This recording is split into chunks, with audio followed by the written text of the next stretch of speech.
Welcome back to another episode of The Common Theory. Yes, the number one CPDH podcast. And as always, I'm your host, Gator. And today we have some very, very cool topics with us, but we also have a special guest. But before we even get into that and we learn who Yami is and all that, we got to talk to the family. And of course, my co-host, Rohan. How you doing today, my bro? What's up, man? I'm doing pretty good, actually. We had a really great weekend. Saturday was a blast. Common Theory got to commentate. Common Cause 6. Jesus. Yeah. Yes. So many. If you guys didn't catch our last episode, we had Chris on with us from the Common Cause, giving us a breakdown of who's going to be there. So you had that, and now hopefully you guys have watched the stream by now and have seen our amazing competitors at the tournament. It was a blast, man. I had such a good time commentating. We saw some really, really tight magic. A lot of good people, Yami included. A lot of friends of the channel who were there in force, which was sweet. We had some new backgrounds for ourselves.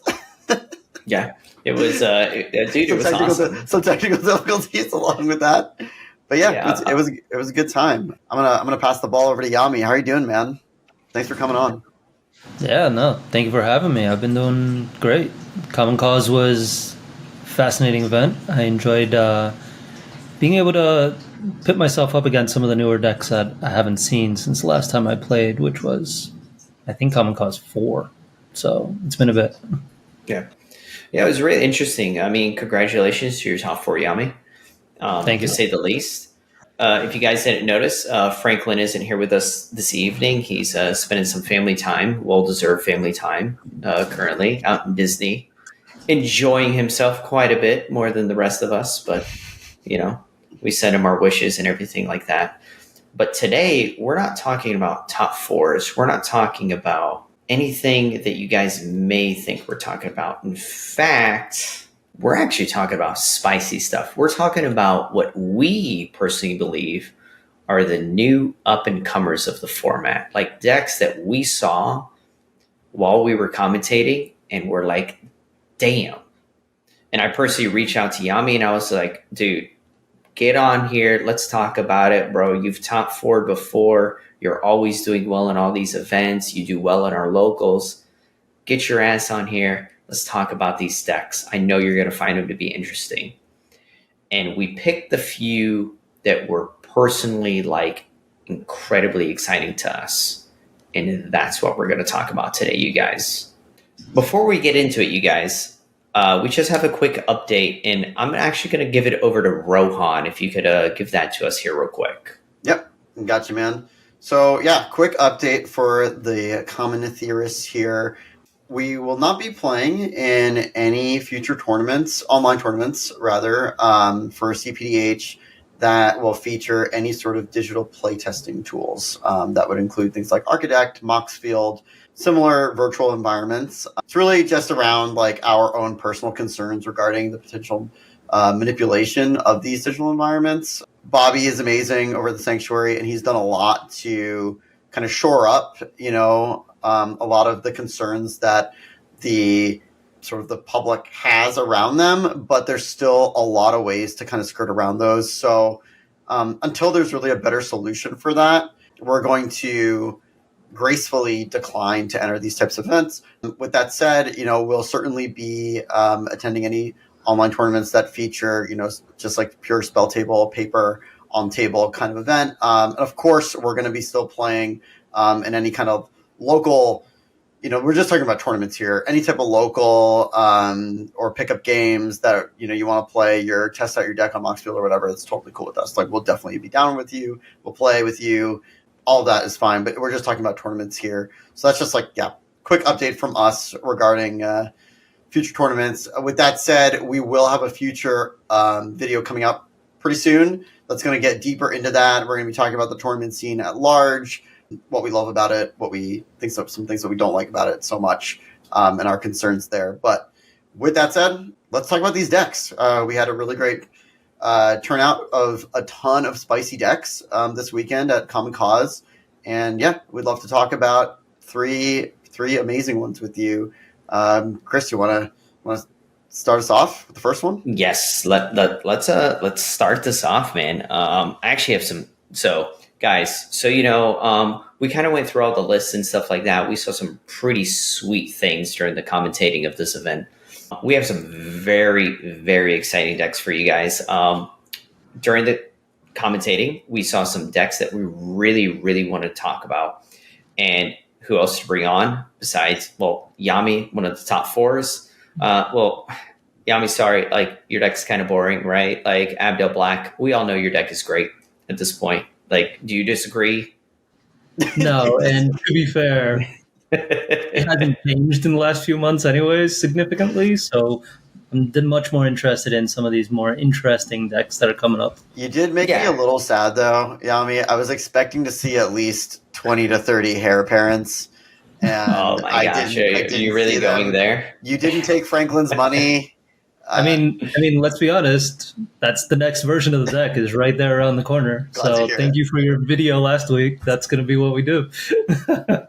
I mean, it's kind of hard to argue, but I don't want to get into the weeds with that because you know how we are here. Like, are we not going to talk about it indefinitely? So let's jump into this topic. We have 3 specific decks for you guys. I'm going to have Rohan kind of hit each one as we go on. So the first one we're going to talk about is going to be Scarland Thrianx. Can you hit us with the commander, Rohan, please? I can. So, Scarland Thrianx. Jund Pips for 1 black, 1 red, and 1 green. You get a lizard, a 2/2, that says, very simply, sacrifice a creature to put a +1/+1 counter on Scarland Thrianx. It sounds bad, but it's quite good. Yes, this card is actually sauce. For the record, we're gonna kind of hit you guys. We're gonna try to stay away from the players as much as we can, but we do have to shout out some of these are newer players, but this is a past tournament winner. This is Jonathan. No one can pronunciate this name. That's kind of the running joke in the community. Man, is this deck sauce? So I'm just gonna hit you guys real quick with the gist of the deck before we actually dive deeper in it. Yeah, how does this pile of weird ass cards win the game? Exactly, that's what I'm gonna hit you guys with. So this is a persist loop combo deck, right? You have all the persist creatures, but you have to have a payoff. So it's a combo deck that has a lot of different styles of ways to win the game. Specifically, you're going to run into cards like Witty Roastmaster, Falconwrath Noble, and you're going to create a persist combo loop. And if all else fails, you're going to beat your opponent to death with your commander. Clean, simple, love it. Yami, what are your thoughts on a deck like this? I mean, it's got a lot of dorks. It's got repetitive pieces. What do you think? Yep. So, from a popper perspective, I like the aristocrats angle. So, it's definitely got a lot of that. Like you mentioned, you've got Witty Roastmaster, Hissing Iguanar. Both of these are things that just hurt the table. You got multiple sack outlets. You got the Ivy Lane Denizen in order to set yourself up with persist. What I like most about it is the breadth that it provides to itself. It's got multiple pieces that kind of patch each other up, and you got plenty of ways of setting itself up. So let me ask you this, Yami. Let me ask you this. Let me interrupt you here real quick. So I think one of the failures of decks like this in the past has personally been you don't have a sack outlet. And I think one of the cleanest things about this list specifically is the fact that it shores itself off by having the sack outlet in the zone.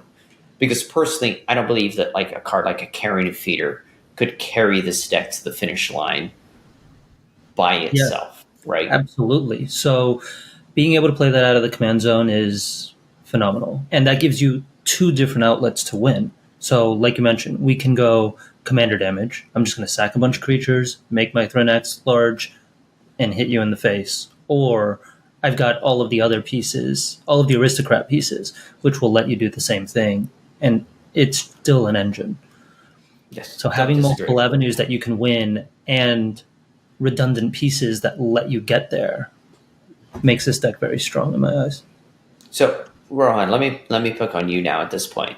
Like, when we're looking at this list as a whole, we're looking at Molten Gatekeeper, Witty Roastmaster, Falkenrath Noble, and in one of the rounds that we watched, we actually saw that Jonathan here was able to pivot to a Falkenrath Noble to be able to try to keep their head above water with this life gain. What are your thoughts on that overall? Yeah, I mean, the deck is super resilient, actually. And if you notice, if you go down to the instance here, there's not a whole lot of protection. There's not a whole lot of defensive instant speed stuff going on here. You have a decent amount of removal, so you have a lot of ways to stop a win and slow a win down. But because of the nature of the deck, because it's playing all these persist things, it's doing all sorts of graveyard shit. It's able to keep its life above water with pieces that it can either find or tutor for. It's not going to die very easily. In kind of in a way, it reminds me a lot of your Cerberus list. Well, your /Izlain /Franklin Cerberus list. Yeah. It gives me some of those vibes, especially with some of these card choices, where it's able to just not die. Like, it just keeps living and grinding until it can, unlike where Cerberus, where you guys are trying to either just like beat people to death or kill them with like Gary loops or something. This is, just trying to go for a combo, whether it's, first day of class, persist combo, or actually it's got, I love this too. I love to see the brood scale combos in here. Boom. Oh yeah, definitely. Oh yeah, I love that shit. Yeah, I'm a 60 card very player. clean. So I love, that stuff is broken. It's good. Yep. Don't disagree. But, we're just going to run you guys by like a little quick tidbit of each one of these lists, because we really do believe like these are some of the new up and comer lists of the format. There's one last card I just have to point out. No, go for it, bro. Go for it. That's why we're here. Fucking what are we talking about? Scuzzback Marauders, dude, is the weirdest fucking card that I've ever had to look up in a tournament. Oh my gosh. You were like, he's going to search for Scuzzback Marauders. I was like, did you just make that up? And actually, the cards, it's tutorable. It's actually gas. It's large and like in the games that we saw, just having beaters actually mattered. We saw numerous combo lists just go for. I think I actually saw more beatdown wins from combo decks than actual combo wins. Yeah, I mean, the fact that this deck can pivot is one of the reasons why we think it's great. Like, let's not like beat around the bush. Like, decks that have pivot planes are why they're good to begin with. Like, plain and simple. No ifs, ands, or buts. So. Yep. So this one's Alexios, you guys. Can you please read Alexios to us, Rohan? I can. All right. Alexios. Yes. Deimos of Cosmos. He is a 4/4 human berserker for 4 CMC. It's 3 colorless and 1 red. It says trample. And then Alexios, Deimos of Cosmos, attacks each combat if able, can't be sacrificed, and can't attack its owner. At the beginning of each player's upkeep, that player gains control of Alexios, untaps it, and puts a +1/+1 counter on it. It gains haste until end of turn. Slicer? I mean, it's a better slicer, but I might get shot for that statement. So better slicer. Yeah. To start, okay, let's make this argument right now for everybody. If you look at Rohan's screen, if you could switch over to the compare feature that we have here for you guys. So you're going to be looking at a compare feature here, you guys, because 2 players brought this list.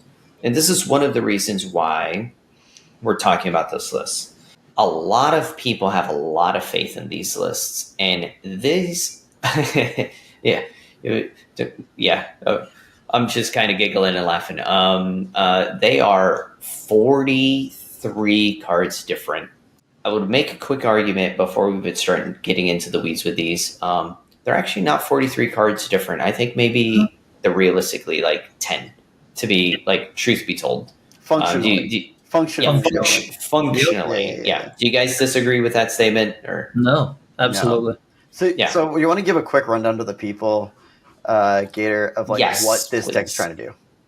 Okay, yes. So essentially what this deck is trying to do, now here's where we're going to get in the weeds just a little bit. One of these decks is named I Can Only Count to 4 by Dagon Righteous. Great individual, spoken to them many times. The whole point of their list is to burst out this Alexios, carve it out. If you look at these lists, we're playing rituals. Now, this specific list is playing the Desperate Rituals, the Seething Songs, the Omen of Open of the Omen Paths. Keep saying that backwards. Mm-hmm. Rite of Flames, the whole shebang, right? We are turboing out this Alexios. Now, let's jump to the other variant. Well, this real quick, what you're looking at right now is actually the shared cards. So those cards are shared between both lists. Yes. I'm about to get there. Yes, cool. I don't disagree. Yeah. So, what I pop up on screen is the Rite of Flames, Desperates, all that are in both. Yes, sorry, my apologies. Yep. I'm looking at them individually on my side. That's how I'm doing the comparison there, Rohan. I should have let you know. But now we're jumping over to Commander Damage is My Roman Empire by a local dingus. I love that name. These names are awesome to say the least. But when we look at this one, same shenanigans. We're looking at the Rite of Flame, the Desperate Rituals, the same everything when the mana burst factor is relevant. The reason I say that, and I bring these specific cards up, is because the goal of both of these decks is to turbo out this commander by turn 2. These players have done the math. You have a 50% chance to be able to bring this commander out on turn 2. But now we're going to look at the differences of this. And damn, this shit is wild. I mean, Yami, hit us with some of this. Let's look at the first one. Let's look at Dagon Righteous's list here at the top. Yeah. So one of the things that comes out right away for me is a difference in the removal package, but also in the persistent mana. So it's running a lot more rocks. It's running a few less equipment. The equipment that it's running, it's really trying to get damage through. So stuff like Trailing Blade's Torch, an extra 2 damage for when blockers are assigned. Alexios has Trample, get that through. Well, let me ask you a question. Let me ask you a question, Yami. Do you believe that the reason they're playing more rocks is they may be specifically playing in a meta that has more like specific removal, right? Like kill your Alexios with some sort of like Doom Blade, right? Decks. Yeah. Right. Yeah, something along those lines. So this would cause an inherent like way to want to recast your commander multiple times, right? Yeah, so when I'm seeing something like this, that's what I'm thinking. And they want to be able to cast their commander multiple times. They want to be able, because they don't have like these large, flashy spells that they need a ton of mana for, other than getting their commander out as often as possible. I see a lot of haste enablers as well. So they're really all in on the fact that like, oh, my commander's gonna die, and I need to be able to recast him. Yeah, but let's look at the other one, Rohan. So let's pick on you for the secondary list. So let's look at local dingus lists. This one is rocking the Pyroblast, dude. So, we got the Thunderclap and stuff. That immediately stands out. What do you think? There's that like cards like Pyroblast. So you know what's really funny to me, actually? I think the craziest thing to me is that only one of these decks plays Lightning Bolt. We talk about, and it's funny because we talk about how like staples aren't a thing, right? Like staples shouldn't be a thing, and that you should really cater your cards very carefully to your deck. I understand that, but my monkey brain just is like mono red. You play fucking Lightning Bolt, right? Like it's absurd to me that you're not. But you know what? It makes sense when you see these two lists back to back. The differences here, I get it. So all right, I'm going to argue with your monkey brain. Well, one of these lists only plays Thunderclap. What are you doing? What are you doing? Why?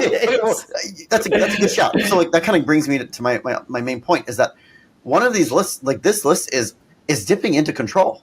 There's a lot of single target removal here. things like Siege Smash with Split Second. They're really going after stopping combos. Stopping. They've got Gal Blast, right? Like, boom, you're stopping your Gretchen with a Gal Blast, right? Like, you've got all these pieces in here to just, surgically remove specific problems. So it's so let me ask you this one. They're even playing a Braid, dude. Like, so let me ask you this. I'm gonna point these two things out because I think this is the true key difference. This list that we're looking at plays. I don't know how to say this appropriately, so I'm just going to say it for what it is. This list is playing Pyroblast, Active Volcano, and Red Blast. Active Volcano in the tank. Deep bro. down. It's not that in the tank, dude. That card's sauce to me, and I completely get it. But it appears to be playing these cards because its standard meta is Weavers, Gretchens, Malcolms, Abdels, right? Like Abdel Blue specifically, right? Yeah. But maybe Sphinx Summoners, right? This whole thing of blue decks, and when we look at the other one, that's where we're talking about. Well, this deck looks to be playing against attrition, Doom Blades, Snuff Outs, right? It's playing against these other styles of decks, like these long grind mid range. Right? This has all the board wipes, and the other one has none. And this is where you start noticing those differences between a heavy spot removal package, getting that fast mana through versus the sustained game. How am I going to be able to sweep the field, reset the board, recast my commander? Yep. But at the end of the day, both of them are just trying to hand Alexios around the table as much as possible. Yep. Yeah, which I appreciate. Yep. I mean, I think local dingus variant is a lower curve overall. We could see it that it is a lower curve, but also too, like when you look at the cards, some of the cards it's playing too, it's also not trying to like Sulphurous Blast its own creatures away and things of that nature, right? So it's very interesting. I feel like both of these lists are viable, but you cater them to the meta that you're bringing to the event. Yeah. So I dig it. I mean, what do you guys think? Like, do we give this like the stamp of approval of the Comet Theory? Like, I'm pretty about it. I like the deck. I like the lists. Disappointed that I didn't get to play in the event, but I definitely like it a lot. Yami, which of these lists, which style do you sort of gravitate towards? I love the grindy game. I'm going to go with Dagon Righteous's I Can Only Count to 4. Yeah. It's honestly really tough for me. I think I'm generally a fairly cautious player. So I think because of that, I would err on the side of having the rocks and being able to recast. There's nothing that feels worse than being in mono red and getting screwed because you can't recast your commander. That feels really bad. Okay. One of my first CPDH lists was Sir Kara, and that was a grind. That makes sense. It was hard. It was rough. You get removed twice and you're just out of the game, right? It feels bad. But I do like the interaction suite. Yeah, I mean, I'm going with the Loco Dingus. I don't think it's a comparison for me. Like, if you do the math, like if this deck is going to put your commander out on turn 2, they get 2 turns to live, right? Like, and in my eyes, the removal is there to kill your own commander, right? Because you just auto lose to Ublia. You just auto lose to like a pacifism. So you just kill your dude. And then you keep going. So the removal actually is like that's true. Inherently just stronger, right? Because you're going to be like, need to kill my guy. Shit needs to die, and you keep it going. So I don't know. Personally, I would play the Dingus one, but I don't think either one is bad. I appreciate both lists. So yeah, very cool. Let's get into the last but not least. This one. Man, all right. So this one I might have to talk about too much, and I apologize, you guys. This is Horrid Shadowspinner. Rohan, please tell us the card. Yeah, this card. When I saw it, I was like, "This is gonna be the fucking card in this set. Like, this is insane." So I thought this card was garbage. Really? Wrong, dude. Wrong. I thought Any commander that's 3 CMC or less in blue and draws a buttload of cards is good. Doesn't fucking matter what any of the other words on it are. Bro, thought it was garbage. But read it, please. Read it. I thought it was garbage. All right, Horrid Shadowspinner. It is a Dimir commander for 1 colorless, a blue, and a black pip. It's a creature horror, and it's a 2/3. It says it's got lifelink, and then it says whenever Horrid Shadowspinner attacks, that's important. It's an attack trigger, not damage. You may draw cards equal to its power. If you do, discard that many cards. That sounds like shit. I don't know what you want from. Okay, so caveat, you guys. What about? Okay, let's rewind. Let's. Hang on. Let me hit the caveat real quick. Okay, let me hit the caveat real quick. I kind of want to and then ask me the questions. Okay. Caveat real quick. My perspective. A lot of cards of the format look like shit when you first read them or see them, but when you play them and apply them to the game, they are much better. Now, hit me with your questions, Rohan. Only a hater would say that. Okay, go for it. Hit me with it, bro. Hit me with it. Give it to me. Give it to me strong. All right, so when you saw this card, right? Mm-hmm. What was the thing about this card that made you say this card's ass? Because the decks that were at the table, I thought were going to shit all over it. Okay. Is it also maybe the color combination, or it's just because Dimir is kind of weak in the format? No, I think Dimir is very strong overall. Okay. But like when I saw this card, I was like, "You're going to wheel your own hand? Like, what are you doing? Like, this seems ridiculous to me." And like, how are you supposed to compete with a deck like what I was playing? Because I was playing Weavers the first time I played against this, and I was just like, "This is going to be a joke."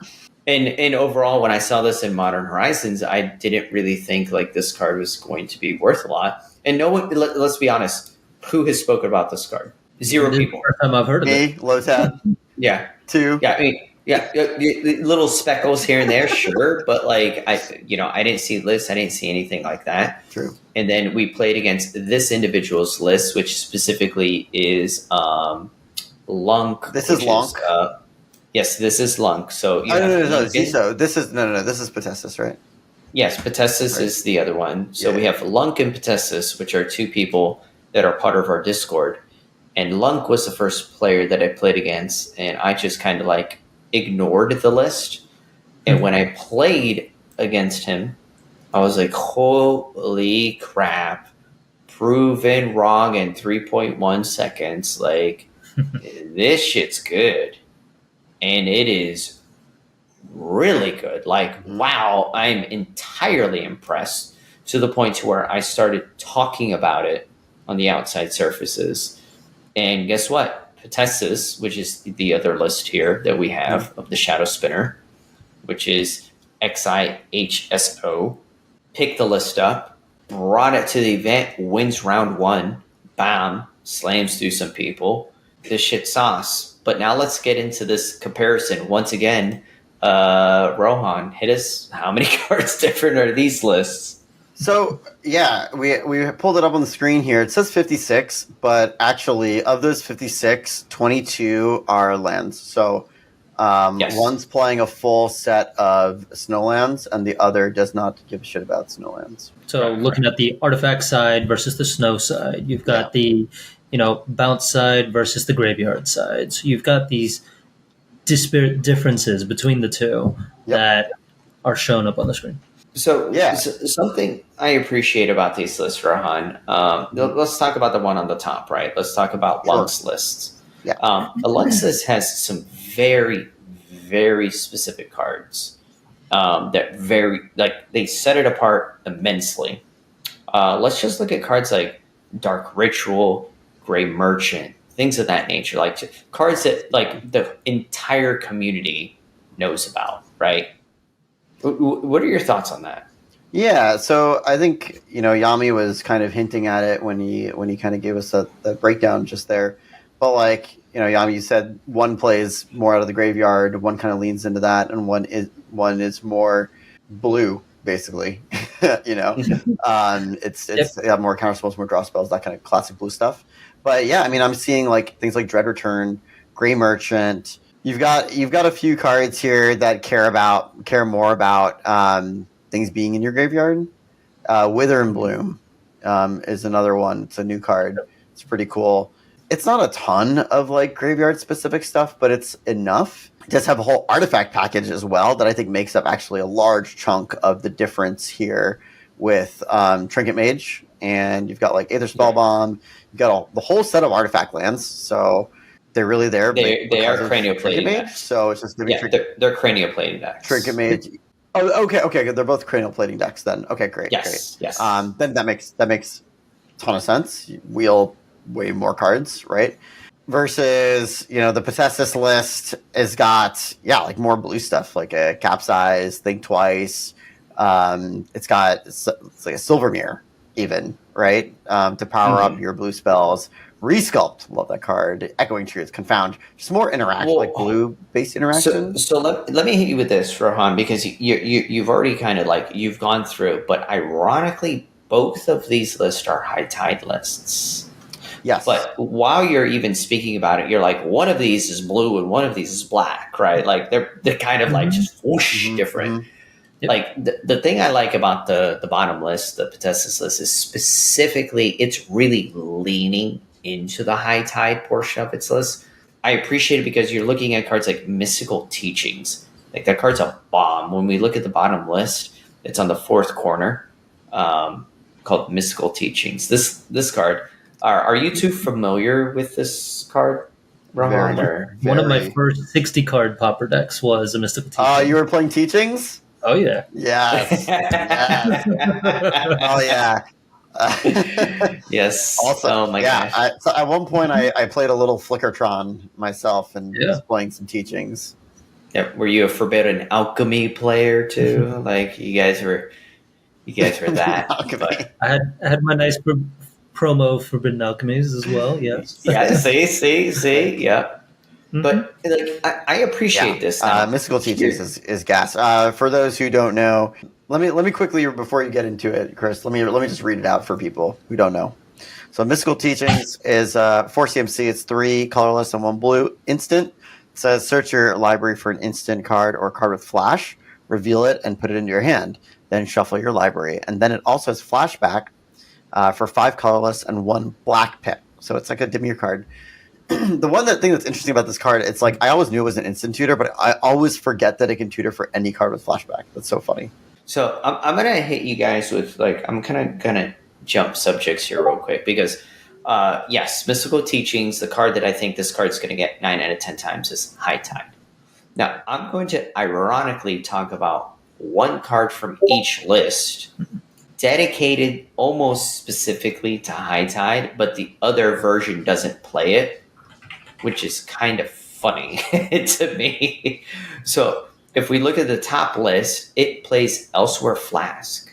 So Elsewhere Flask, if you guys don't know, this card's old. It's just recently reprinted in Brothers War. It's just a 2-mana colorless artifact. ETB draws a card. You sack it, and then you choose a land type. Each land becomes that type until end of turn. So for High Tide, you're just make my lands all islands. Wow. Send it. Exactly. Yeah, it's great when you've got that variety of lands. You've got your Darksteel Citadels, your artifact lands. You just go, okay, these are now also islands for High Tide. Problem solved. But what's funny is that the bottom list doesn't play it, but the other list plays Vision Charm. So this one we have to read. I'll read it for you guys. This one's incredibly entertaining. Mm-hmm. Vision Charm is a 1 blue pip instant. It says choose one. Target artifact phases out. Or put the top 4 cards from target player's library into his or her graveyard. Or all lands of one type become basic lands of your choice until end of turn. So you just hit yourself and go, all my lands are islands. So it's swamps are islands. All my swamps are islands. Yep. So it's very funny, right? Because both of these decks have a similar feature that are tutorable in different ways, right? You could Dizzy Charm it, you can Muddle the Mixture it. Like it's very funny how these decks are essentially playing the same cards, but at different CMCs and along a different metric, right? I mean, what do you guys think? This is a very interesting topic about decks like this. Yeah, this gives you another one of those examples where you can have the same deck, multiple people building it, and even when you've got something that says 57 cards different, it's really not that different. They're still aiming for the similar game plan. They're still trying to do things different, in a similar way. But they just find like those pet cards that they like, or those minor synergies that, while similar, are just different enough that they play into my style versus your style. So, another way of looking at it is you can have the same deck, the same 99, and two different people pilot it in the same pods, and they'll pilot it completely differently. And you look at that type of diversity when you're looking at a commander deck. And I think that Shadowspinner is one of those decks where you've got that available diversity to you, where you can really make this deck yours. And what kind of flavors do you want to put to it? So I have to say one thing about this list real quick, Rohan, and then I want you to give me your thoughts on this. When I've seen this deck just play like outside of the tournament, but within the tournament, and that's just the whole shebang, these decks get like the one that we saw on stream went under 50 cards. I don't remember exact numbers, but it was under 50 cards left in its library. Like, what are your thoughts on that? Like, that seems ridiculous to me. That's a lot of cards. I mean, yeah, that is an amount of cards that I think we rarely ever see a deck make just through in the format, right? In this format. Those are like CDH numbers. Like in a CDH game, I expect to see, a deck pour through half its deck. That's not uncommon, but in this format is extremely uncommon. Even in the decks that that we kind of typically associate with drawing a ton of cards, decks like Gretchen or Weavers or like an Is it Guildmage, which is like card draw tribal. It's like all it's doing. Make it through maybe like 20, 30 cards, on a good day. So that's a lot. Dude, making it through 50 cards, fucking bananas. It's bananas though, right? Like, I mean, and look at the cards though. Like, so here's the thing that this blue and black is, and I would like for you guys to even argue with me on this. Look at the cards that we're looking at. Are you going to tell me that the cards that we see here between both of these decks aren't some of the best cards we have to offer in the format? Like Daze, Frantic Search, Lose Focus, Shred Memory, like Confound, Echoing Truth, Resculpt. Right? I mean, like if you look at the shared cards, it's like a greatest hits. Yeah, Dimir cards. It's like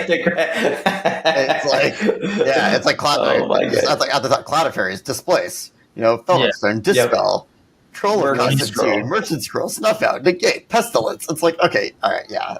These are the best blue and black cards in the format. I mean, but this is another case, right? Both of the decks have the ability to make all of their lanes one color for cards like Pestilence. Isn't that like bonkers? Like that's nuts to me. That's pretty sick. Like, that's spicy. Nuts, right? And so it could be a win condition with the high tide, or just let's dump it into a Pestilence, like that Lunk made was specifically Snaky Snacker There you go. and Rousing Reed. Those are the two most recent includes for grindier games. And in fact, you are not wrong, because his exact statement was, I will say cards like Sneaky Sacker and Rousing Reed looked really good in Potessus lists. And if I knew they existed, I would have slipped them in before the tournament. That is beautiful words at that There point, you go. right? Yeah. I mean, that's part of the benefits of working with different individuals, is it not? Right? Mm-hmm. You get to learn these cards, you get to see it, and I personally really appreciate that. Honestly, I didn't know Rousing Reed was a card until just now, and it is pretty spicy in this list. It's sick. I don't know, man. I'm 50-50. Oh wait, no, Rousing Reed is the one. Yeah, I'll read it out. It's two color. It's enchantment. It's an aura. It's two colorless and one blue. It says enchant creature. When Rousing Reed enters the battlefield, draw 2 cards and discard a card. And then it also says enchanted creature is +1/+1 and flying. Yes. Okay. Not the card I was thinking about. The card I was thinking about, which I cannot remember its name, is a 4-mana aura that ETBs, and you draw 2 cards, and your enchanted creature is flying. Not that card. So just the worst version of this. Yeah, I don't know what it's called. I don't remember, but that's what I thought you were talking about.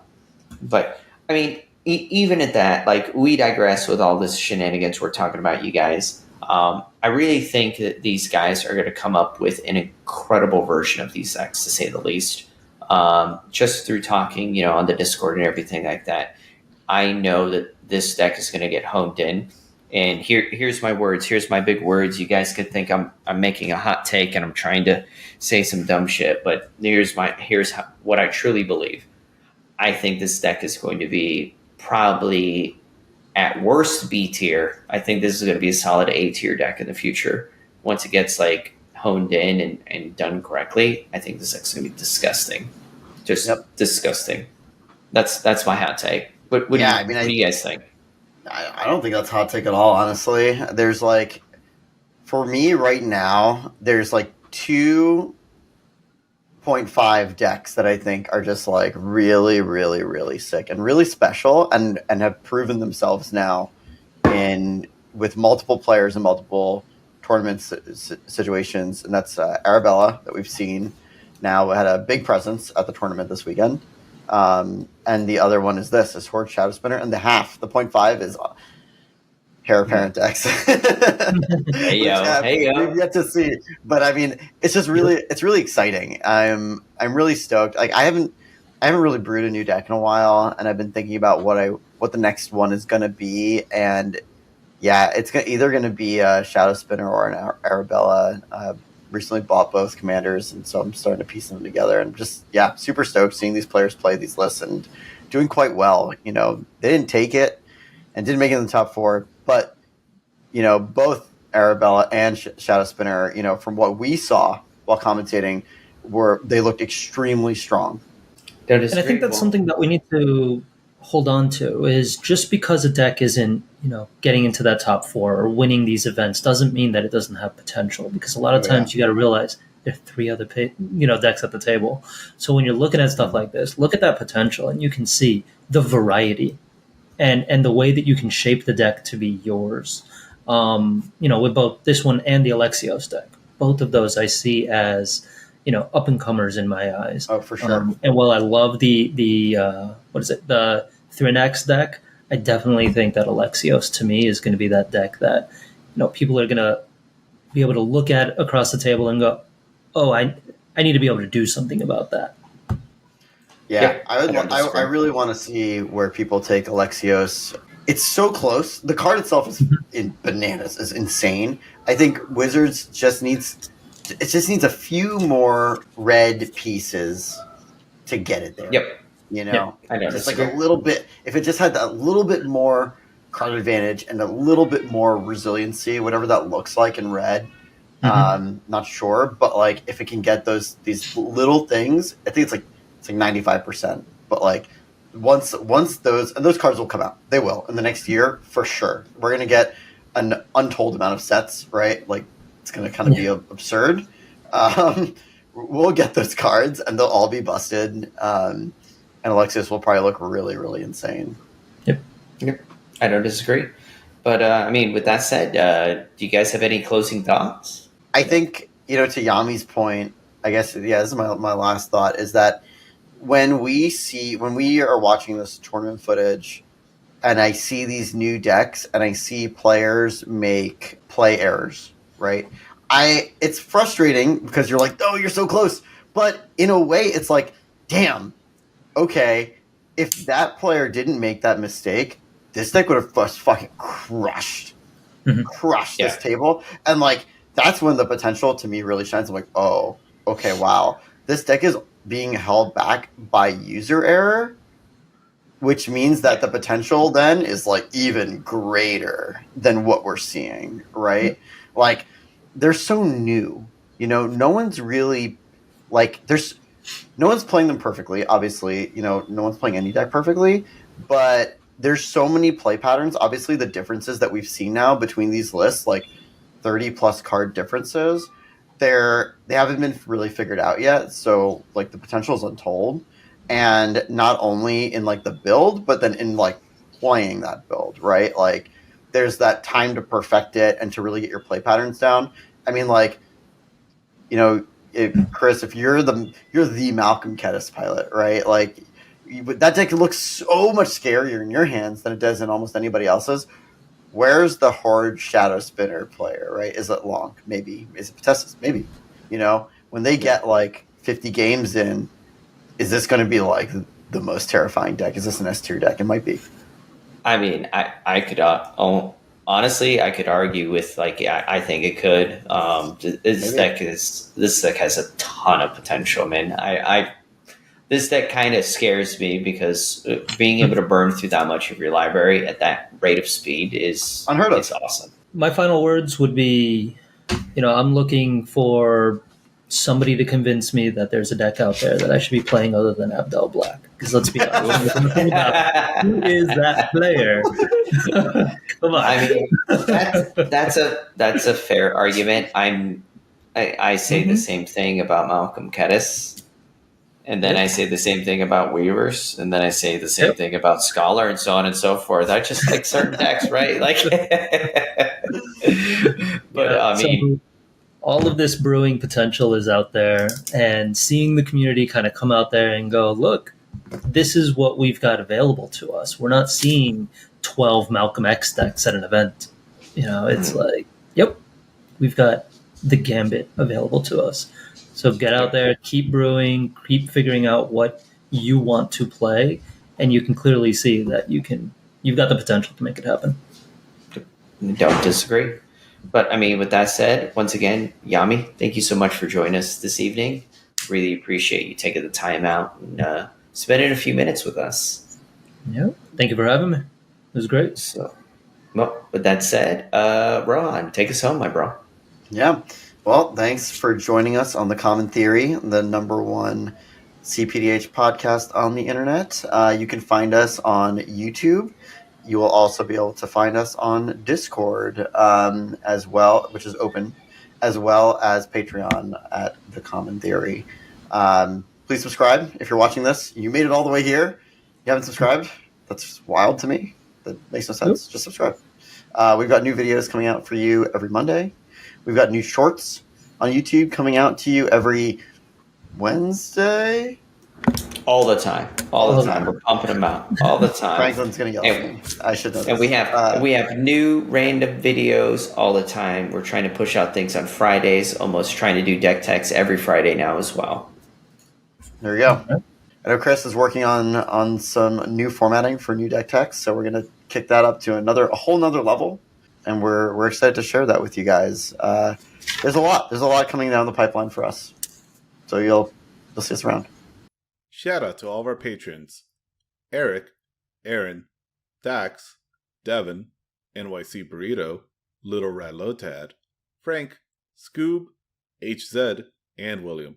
Thank you for all of your support.